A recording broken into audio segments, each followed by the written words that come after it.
What's going on, guys? Welcome back to the vlog. Coach right here, and we are back on the Sarm series.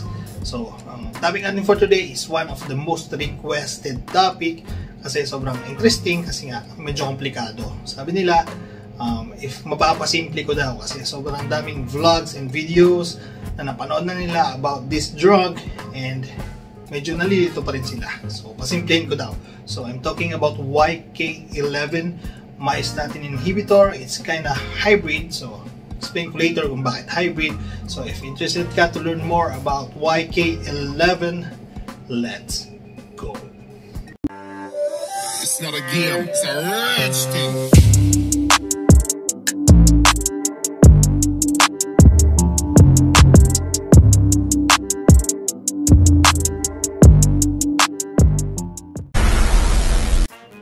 So guys, before we dive into this topic, first of all, disclaimer muna tayo, okay? So I'm not a doctor, I'm just a registered nurse in the Philippines and I'm a certified personal trainer here in the UAE. So kung anong knowledge ang makuha nyo mula sa akin, bahala na kayo kung anong gusto nyo gawin nyo doon, okay? Tapos na ako doon, right? So this video is just for entertainment and educational purposes only. Alright, so what is YK-11? So ano nga ba itong YK-11 na tinatawag? So it's a form of Sarms, but kind of Sarms, and it's a kind of steroids like DHT. So it's a DHT derivative, and it's also a myostatin inhibitor. So sabi ko nga kanina, it's a hybrid. So kaya lagi siyang nababasama sa Sarms family kasi may component siya ng Sarms, okay, or selective androgen receptor modulator, and it's also a DHT. DHT is a dihydrotestosterone. It's a form of steroids, just like Winstrol or Masteron. There are DHTs, okay. So if you are really sensitive about your natty status or your natural status mo as a natural bodybuilder, you need to be careful on taking these kinds of stuff, especially just like YK-11 and other form of Sarms, kasi kapag nag-take ka nito, hindi ka na naati. Okay? Kasi iba dyan, ayaw nilang mag-inject kasi gusto nila naati daw sila, natural lang sila. But if you take Sarms or something just like YK-11, mag-goodbye ka na sa naati status mo. Okay? And if you are competing or competitive natural bodybuilder, you need to stay away from these stuffs. Okay? Especially if talagang sensitive yung federation nyo regarding these things, just like WNBF, ANB, ano pa ba, ANBA, and if you are a pro natural bodybuilder, pwede kang matanggalan ng pro status and pwede ka rin maban in case na ma-detect nila to sa system mo. Okay, so you need to be careful, right? So coach, ano ba itong myostatin? So itong myostatin, it's a form of hormone sa katawan natin na naglilimit or naglilimata ng muscle size natin, okay? So if you have higher levels of myostatin sa system mo or pinanganak ka ng mataas yung myostatin levels mo, mahihirapan kang mag-grow ng muscle mass. And then yung iba naman, genetically, sobrang baba ng myostatin nila, barely they don't have myostatin on their body, halos konting-konti lang talaga. Kakaiba tayo ng genetics and hindi tayo pare-pareho ng myostatin levels sa katawan. So kaya yung iba, kung mapapansin nyo, sobrang bilis nilang magpalaki ng katawan. And then yung iba naman, kahit talagang todo effort na hirap sila. Kasi one of the main cause can be their myostatin levels can be sobrang taas. Okay, so talagang hirap talaga silang mag-gain ng muscle mass or yung tinatawag nating hard gainers. Okay, so my main point here is talagang hindi tayo pare-pareho ng myostatin levels sa katawan. Some are really born with very low myostatin levels, some are born with very high myostatin levels. So, anong silbi ng YK-11? So, sabi nila, itong YK-11 is a myostatin inhibitor, meaning pinipigilan niya yung pagdami o pag-grow ng myostatin sa katawan mo. So, pag mababa yung myostatin levels mo, mas malaki yung chance mo na ma-break yung limit on gaining muscle mass or muscle size. Napakaganda ng pakinggan, di ba? But the thing is, hindi siya ganun ka-safe. Bakit? Kasi itong mga research na to is from animal research only. So hindi pa siya safe for human consumption and it's a very dangerous drug to take. But yung mga, syempre, yung mga hardcore bodybuilders natin dyan, kapag nakarinig ng something new just like this one, it inhibits myostatin so it can break like another level of super saiyan, you know, like super ego or ultra instinct, ultra ego, sorry, parang ganon. So another level na naman to, so kailangan ko itong i-take. And since na nag-take na rin naman ako ng risk on taking steroids and any other drugs na kung ano-ano pa pinapasok ko sa katawan ko, so bakit hindi, di ba? So coach, let's say I took YK-11, since I'm taking risk already, natry ko na halos lahat ng steroids in the market and all the Sarms and kung ano pa pinapasok sa katawan ko, so why not? So okay, let's say you took YK-11 already, so ano ba dapat mong i-expect na resulta? Kasi sabi ko nga, di ba, it can unlock like another level of muscle size. Okay? So ano ba yung na-expect natin dito? Magkakaroon ka ba ng too much water retention? Just like when you took D-ball or Anadrol na sobrang bilis magpalaki in just 1 or 2 weeks, sobrang laki mo na, but too much water retention? Or pwede ka rin ba magka-gyno? So the answer is no, kasi hindi siya estrogenic. Okay? So that's a good thing. But if you get the legit YK-11, okay? Kasi yung iba, they are claiming na sobrang water retention daw, and then yung iba, medyo sumasakit daw yung nipples nila. And sabi ko nga, di ba, hindi siya estrogenic. So the problem here is it's hard to get the real YK-11 kasi highly counterfeited siya. Meaning, you're not really taking the real thing, okay? So, for example, yung nasa label is YK-11 pero yung laman pala niya is Dianabol or D-ball or Anadrol, which is very notorious in giving you estrogenic side effects. Okay? So, kaya mo na-experience yung water retention, bloating, and gyno possibly. Kasi hindi talaga YK-11 yung tinitake mo. Kasi you're taking Dianabol pala or Anadrol. So, kasi medyo parehas sila ng components. I mean, not expected results. Okay? It's more on size. But yung size na ina-expect mo from YK-11 shouldn't be the same as the size of taking Dianabol, which is quick but masyadong mataas yung water retention. Okay, so hindi ganon. So you need to be careful sa source mo, and talagang if you will take YK-11, you need to get the real thing. But the problem is sobrang hirap makuha yung real thing. Okay, now will it give you androgenic and anabolic effects? When I say androgenic, it's more on aggressiveness. It gives you more energy. So hindi ko siya nire-recommend sa mga babae kasi can also cause virilization sa mga babae.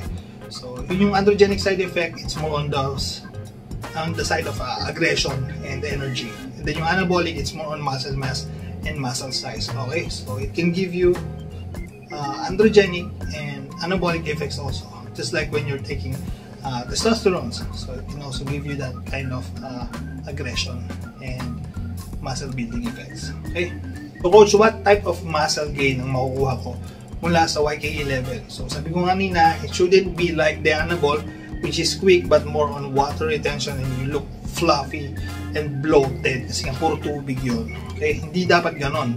Okay, so ang makukuha mo ditong effect is more on gradual effect. Okay, so hindi siya ganun kabilis pero quality and solid muscle mass. Okay, I can compare it on taking like a cycle of Boldenon or equipoise. So the usual cycle is 16 to 20 weeks, matagal, mahaba, pero yung makukuha mong quality muscle mass is maganda. Hindi siya watery, so it's hard and dense, pero hindi siya malambot tingnan. You can have a small definition, I mean a lean look and dense quality size. So ganun yung result na dapat na makuha mo when you're taking YK-11 on a proper dosage. Hindi katulad ng taking Dianabol or Sustanon. So you need to be careful on taking or buying your stuff online kasi yung iba talaga is counterfeited. I mean most of them. So now let's talk about the side effects. So ano ba yung pwedeng side effects ng YK-11? So can it cause hair loss? So if talagang sensitive ka sa buhok mo or sensitive yung buhok mo and ayaw mong mapanot, so yun, you need to stay away from any drugs like Sarms or any steroids pa yan, lalong-lalo na itong YK-11. And kasi nga sabi ko kanina, it's a hybrid, it's a kind of DHT, and DHT are notorious for hair loss, just like Winstrol and Myostatin. Those were types of DHT. Talagang nakakapano at nakakaubos ng buhok. Okay, so far okay pa naman. Anyway, di mo ako nagtating ng YK-11, but I took Winstrol before. So some kind of DHT and Myostatin during contest prep. So being honest here, okay? So far, I think genetics din, kasi yung buhok ko naman is talagang makapal and mahaba. So yun, for me walang problema. But yung iba dyan sobrang sensitive ang buhok at talagang ayaw mapanot, wag na. Okay, wag na. So now, can it cause testosterone suppression or can it shut down your testosterone levels? The answer is yes. Okay, so it can cause testosterone suppression, especially on higher dosage, and it can shut down your testosterone levels as well. So you need to be careful, and you need to take an ECT after a cycle of YK-11 with, if you will, stack it with other Sarms also. So ayun, you need to be careful. And can it cause libido problems? Kakaiba kasi eh. Some guys, they are saying na yung libido nila ay sobrang taas, so good for them. Iba naman sabi nila, wala daw silang gana, nagsha-shutdown yung testosterone levels nila, feeling nila ganon. So, magkakaiba kasi tayo ng katawan. So, magkakaiba rin tayo ng reaction sa drug na to. And this drug is, sabi ko nga kanina, hindi pa siya highly backed by science and bago pa lang siya pinag-aaralan. So, talagang mahirap. And magkakaiba talaga yung reaction niya sa mga tao kasi nga, it is studied from just like animal studies, okay? So, hindi pa siya talaga nagagamit masyado ng mga tao. So, talagang yung side effects is magkakaiba. So, it differs from one person to another. Same with liver toxicity. Can it cause liver damage or liver toxicity? So, for me, it's more on like, it's dosage dependent. So, pag sobrang taas ng dosage mo, syempre, mas risky for your liver. And if you are taking it with any other drugs, of course, it will be liver toxic. And depende rin sa lifestyle mo. And for example, you're taking YK-11 and any other drugs, tapos nag-smoke ka pa, tapos inom ka pa ng alak. So, yung lifestyle is malaking bagay din yan when it comes to liver toxicity. Okay? So, it's better to check or to do blood work also para makita mo kung elevated yung liver enzymes mo. And you also need to take a liver support. Mas maganda if may liver support ka like Liver Pro. Okay? With TUDCA and NAC or NAC. So those were one of the best supplements to support your organ. Ano pa bang side effects? So ayun, one of the worst side effect ng YK-11 na nakikita ko is yung joint problems, and you will be more prone to injury, your joint injuries and tendon injuries like pec tears, those kinds of things. Kasi nga, it's a form of DHT also. So if you're taking Winstrol for more than 8 weeks, sa mga users or bodybuilders natin dyan na nagko-compete, alam niyo yan and ramdam niyo yan na nagiging marupok yung mga buto niyo, especially yung joints niyo. And after the cycle, mas prone ka sa injury.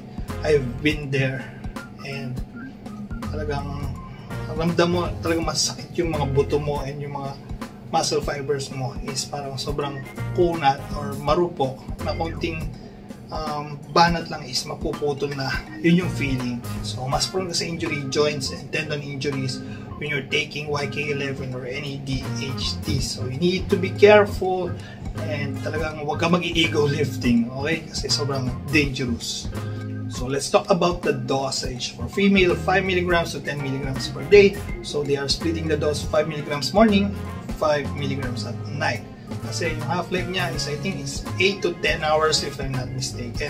So, yun yung ginagawa nilang dosage. They are splitting the dose.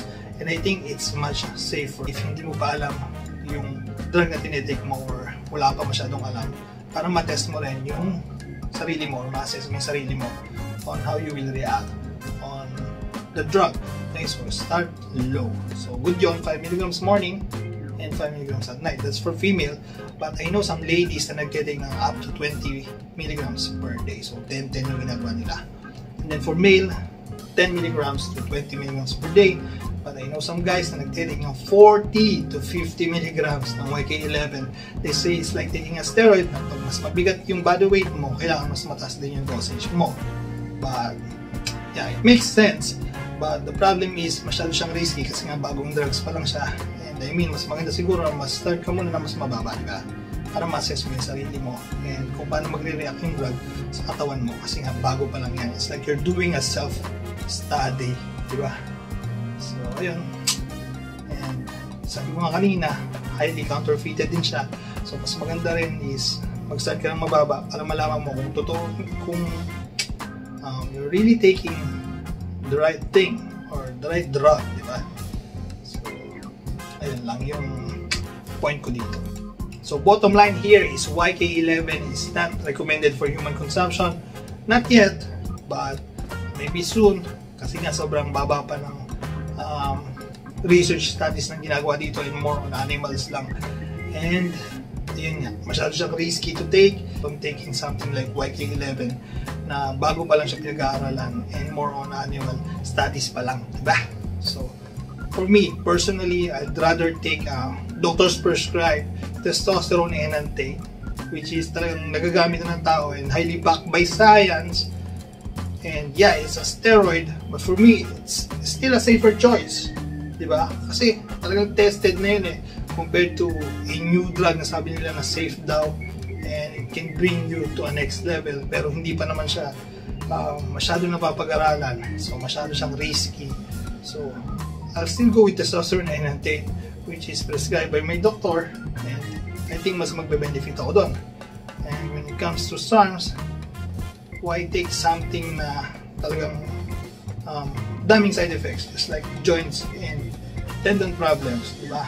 And they were toxic pa. So I'd rather take Myostatin, which is good for my joints, diba?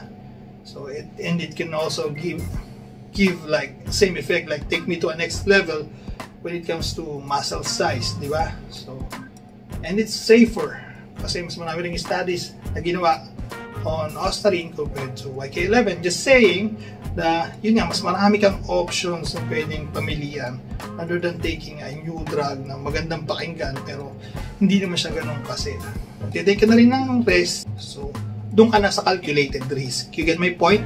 So I'd rather take testosterone enanthate prescribed by my doctor, which is a calculated risk. Yes, there are side effects na pwede kong maranasan, but pwede ko ring ma-counter kasi alam ko yung tinitake kong drug.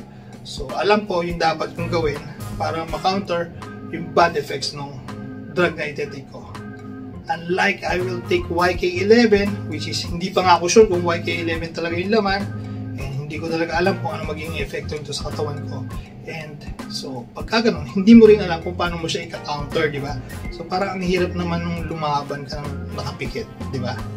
So you get my point? So there are safer drugs and there are safer supplements na pwede mong i-take, and there are not safer supplements, I mean like on the same level, but you know how to fight them or how to counter the bad effects. You get my point?